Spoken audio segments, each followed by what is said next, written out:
To call this confounding situation unfortunate would be a gross understatement. You would think, after all this time, things would change. It's like a looping nightmare. You find yourself engaging for a moment, and you think you've escaped it. Then it hits you, in an all too familiar fashion. And for those of us with the tendency to overthink, it can become overbearing. But what can you really do in a situation like this? Confined to this virtual space, you would think social anxiety wouldn't be an issue. At least not until you're going out again. Oh boy, is that a naive way of thinking. That very thing pushes you further and further into seclusion till you snap.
Like a looping nightmare. Wouldn't know a better way of putting it. I can't keep myself from my thoughts. They consume me. And helpless as I consider myself, I let it happen. My stress levels have been peaking for so long, I wouldn't be able to describe happiness if I could.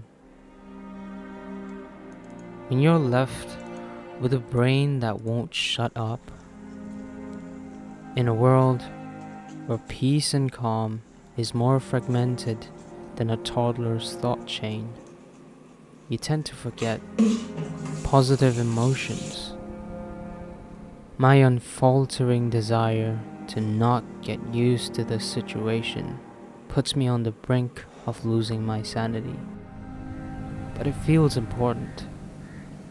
The need to realize that none of this is normal, that none of this feels real, and that I am not alone in feeling this way.